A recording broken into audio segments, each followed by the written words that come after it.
Hi guys, it's Blackie. Okay, in my next tarp trick, we're going to talk about a way to set up the tarp in hot, bright sun conditions. Okay, now as you can see here, I have already strung up my hammock, and my hammock is under here. There's my hammock. And then I've strung my tarp up across it in the diamond configuration, where it's just 2 anchor points here and there, and the 2 corners are pulled out like that. This creates a diamond-like shape, as you can see. This allows me easy access. All I gotta do is step right here, step in, and sit down in my hammock, just like this. I get a lot of airflow that way, and that's a real asset during the heat of the summer. But what it doesn't do is it doesn't give me a lot of shade. Now I've got my single tarp set up, and that does give me. But like right now I'm hooked in a pine forest, which means during the day from about 11 o'clock to 2 o'clock, the sun's going to be beating straight down into here. And that means that this is not going to give me a great deal of shade. Yes, it's going to put you in shadow, and yes, it will give you some shade. But like we talked about in my last video, solar heating is going to heat this tarp up, and then it's going to transfer through it to underneath. So you're going to be laying there and feel the radiate heat come off of it. So here's a trick that I do to deal with that problem.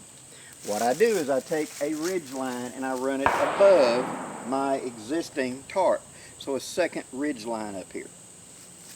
Okay, on my ridge line up here, I have my Woodsman's Spruce connector knots, like I've talked about in many of my videos, for a fast and easy way to hook a tarp to a ridge line without having to tie any knots.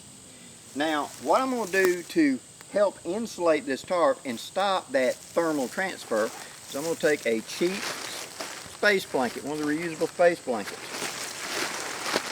As you can see, this one's had a lot of use. And I'm going to put the silver side facing out.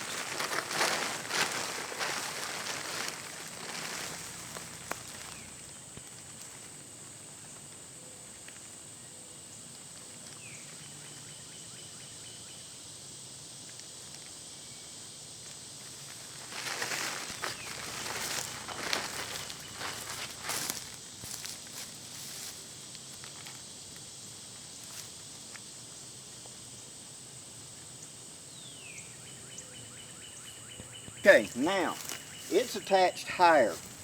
And what I'm going to do is come down here and I'm going to grommet this out so it's standing proud of my ridge line by about of my tarp, maybe 4 or 6 inches.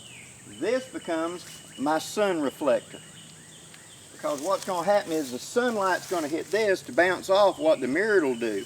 And what that will not reflect, it will absorb that heat. Well, now there's a gap between those 2 layers. Like I showed in that earlier trick nobody knows, we're doubling a tarp in half in extreme sun. This is even more effective because now I'm actively reflecting the sunlight away from me. That absorption that's got to happen is going to happen on this thin little tarp. And since it's very thin, it don't take up a lot of heat. The thicker, the bigger a tarp is, the more thermal mass it can absorb. So a big, thick, heavy canvas. Those of you that were in the Army years ago remember the old GP general size tents that had them 10-ounce canvas walls and stuff. When they got good and hot in the summer, it'd be 2 hours after sundown, they'd still be radiating heat because they were so thick.